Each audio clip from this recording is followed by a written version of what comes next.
예수님 당시에 세리는요, 사람 대접을 못 받아요. 산에 가면 사자가 있고 거리에 가면 세리가 있다. 산에서 사자 만나면 재수 없잖아요. 길거리에서 세리 만나면 재수가 없는 거예요. 왕따 당하죠. 매국노 취급을 당합니다. 근데 예수님의 제자 중에 마태가 세리예요. 근데 그렇게 손가락질 당하고 사람 대접 못 받던 마태가 마태복음 신약 성경 제일 처음에 나온 성경의 저자가 되었다. 이거 엄청난 사건이죠. 기적적인 사건이죠.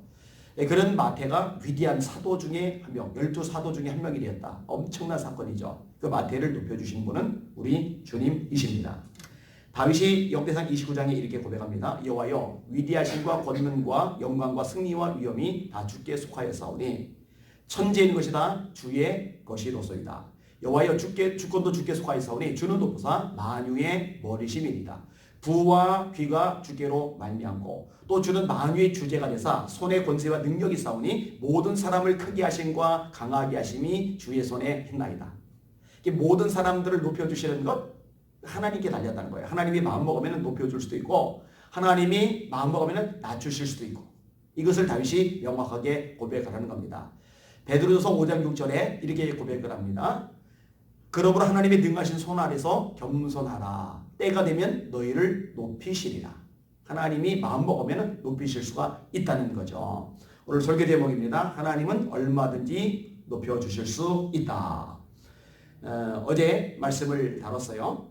보아스가 자기보다 더 우선권을 가진 기업 부를 자가 있다는 걸 알아요. 그래서 룻에게 말한 거죠. 만약 그가 자기가 부르겠다 그러면은 우선권은 그에게 있다. 그런데 그가 만약에 부르지 않겠다 그러면은 내가 반드시 부를 거다.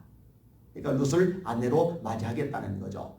그리고 그 우선권을 가진 기업 부를 자에게 이야기를 끄집어냈더니 그 사람이 거절을 하는 거예요. 내게 손해가 있을까요? 나는 기업을 부르지 않겠다. 그러니까 보아스가 장로들 앞에서 백성들 앞에서 아주 확증을 합니다. 그게 오늘 본문 앞부분의 9절과 10절입니다. 보아스가 장로들과 모든 백성에게 이르되 내가 엘리멜렉과 기련과 말론에게 있던 모든 것을 나오미의 손에서 산 일에 너희가 오늘 증인이 되었고 또 말론의 아내 모압 여인 룻을 사서 나의 아내로 맞이하고 그 모든 자의 기업을 그의 이름으로 세워 그의 이름이 그 형제중과 그곳 서급에서 끊어지지 아니하게 하며 너희가 오늘 증인이 되었느니라. 자, 이렇게 이 얘기를 끄집어냈더니요. 장로들 그리고 서급 백성들이 여기에 화답을 하는데요. 롯을 굉장히 높여요. 원래 룻은요 높아질 만한 여인이 아닙니다. 왜냐? 모압 여인 이방 여자잖아요. 선민의식을 가진 이스라엘 백성들 입장에서 이방 여자는 대접을 못 받아요. 게다가 이 룻은요 결혼을 한번 했던 여자잖아요. 그런데 다시 한번 지금 보아스하고 재혼을 하게 되는 거잖아요. 이 당시 문화하고 지금 문화하고는 굉장히 많이 다르다는 거 염두에 두실 필요가 있어요. 그럼에도 불구하고 사람들이요 굉장히 룻을 높여요. 11절 12절 보셔요. 성문에는 모든 백성과 장로들이 이르되 우리가 증인이 되나니 여호와께서 네 집에 들어가는 여인으로 이스라엘의 짐을 세운 라헬과 레아 두 사람과 같게 하시고 네가 에브라데서 유력하고 베들레헴에서 유력하게 하시기를 원하며 여호와께서 이 젊은 여자로 말미암아 네게 상속자를 주사 네 집이 다말이 유다에게 낳아준 베레스의 집과 같게 하시기를 원하노라 하니라. 라헬과 레아 이 두 여인 같게 하시기를 원한다. 라헬과 레아는 누구예요? 야곱의 아내잖아요. 그들을 통해서 이스라엘 12지파가 태어나잖아요. 그러니까 룻의 위치가 이스라엘을 있게 만들었던 그런 여성들과 같은 비중을 가진 여인들이 되기를 원한다라고 하는 거예요. 이건 굉장히 축복이에요. 그 다음에 또 하나가 나오는데 네 집이 다말이 유다에게 낳아준 베레스의 집과 같게 하시기를 원한다. 이 젊은 여자로 말미암아 네게 상속자를 주사. 이 보아스는요, 이 베들레헴 지역의 유력자인데 그 조상으로 올라가면 누가 나오느냐? 베레스가 나와요. 베레스. 이 베레스를 낳은 인물이 누구냐? 다말이에요. 다말 때문에 베레스라는 아들이 태어나고 그 베레스를 통해서 아주 강력한 유다 집안이 가능해졌거든요.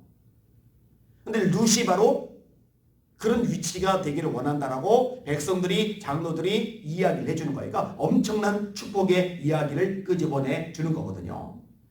자, 이렇게 백성들이 장로들이 룻을 높여줘요. 룻을 축복해줘요. 이건 참 있을 수 없는 일이 발생을 한 거예요. 근데 여기서요 룻이 더 높아져요. 그냥 아들을 출산하거든요. 그리고 이 아들에 대해서 축복의 말이 또 나오는 거예요. 13절 이에 보아스가 룻을 맞이하여 아내로 삼고 그에게 들어갔더니 여호와께서 그에게 임신하게 하심으로 그가 아들을 낳은지라. 여인들이 나오미에게 이르되 찬송할지로다. 여호와께서 오늘 네게 기업 물을 자가 없게 하지 아니하셨도다. 이 아이의 이름이 이스라엘 중에 유명하게 되기를 원하노라. 이는 네 생명의 회복자이며 네 노년의 봉양자라. 곧 너를 사랑하며 7 아들보다 귀한 네 며느리가 낳은 자로다 하리라. 자, 아들을 낳았는데 여인들이 이제 룻의 시어머인 나오미에게 모여서 외치는 거예요. 찬송할지로다. 여호와께서 오늘 네게 기업 물을 자가 없게 하지 아니하셨다. 다시 말해 집안의 대가 끊어지지 않도록 하나님이 역사하셨다. 일단 그 이야기를 끄집어내는 거예요. 그 다음에 이 아이의 이름이 룻이 낳은 아들이 오벳이거든요. 이 아이의 이름이 이스라엘 중에 유명하게 되기를 원하노라. 실제로 오벳이라는 이름이 유명해지거든요. 여러분 엄마 입장, 어머니 입장에서요. 자식들, 또 손주들 그들이 잘 되는 거는요. 본인이 잘 되는 것보다 더 큰 기쁨이에요. 그렇잖아요. 그게 어머니의 심정이잖아요. 근데 여인들이 이렇게 축복의 말을 해주는 거예요. 룻의 아들 오벳이 유명하게 되기를 원한다. 나오미에게 하는 말에도 이는 네 생명의 회복자이며 네 노년의 봉양자라. 곧 너를 사랑하며 7 아들보다 귀한 네 며느리가 낳은 자로다. 솔직히 말해서 지금보다 훨씬 고된 이 당시에서 아들과 며느리의 비중 차이는 하늘과 땅만큼 큽니다. 며느리가 아무리 대단하다 한들 아들만 하겠어요. 그죠? 지금도 이런 성향이 없지 않아 있는데. 근데 여인들이 뭐라고 얘기하느냐. 7 아들보다 귀한 며느리. 아들 7명을 합친 것보다 더 귀한 며느리. 그게 룻이란 얘기예요. 그러니까 엄청나게 룻이 높아진 거죠. 실제로 룻이 높아지죠. 얼마나 높아져요? 자, 룻의 아들이 보아스, 보아스의 아들이 이세, 이세의 아들이 다윗 왕. 위대한 다윗 왕의 증조 할머니가 됐으니까 얼마나 최고의 명문가 집안의 여인이 돼버린 거예요. 그 다음에 다윗의 후손으로 쭉 내려가다가 예수님이 나오시잖아요. 그래서 마태복음 1장에 나오는 예수님의 족보. 아브라함과 다윗의 자손 예수 그리스도의 세계라. 아브라함은 이삭을 낳고 이삭은 야곱을 낳고 야곱은 다말에게서 베레스와 세리를 낳고 베레스는 헤스로를 낳고 헤스로는 람을 낳고 람은 아미나답을 낳고 아미나답은 나소를 낳고 나소는 살몬을 낳고 살몬은 보아스를 낳고 보아스는 룻에게서 오벳을 낳고 오벳은 이세를 낳고 이세는 다윗 왕을 낳으리라. 이렇게 말하는 예수님의 위대한 족보 가운데 이 룻이 들어갔잖아요. 굉장히 하나님이 룻을 높여주신 거죠. 그럼 이처럼 하나님이 룻을 높여주신 이유가 뭐였을까?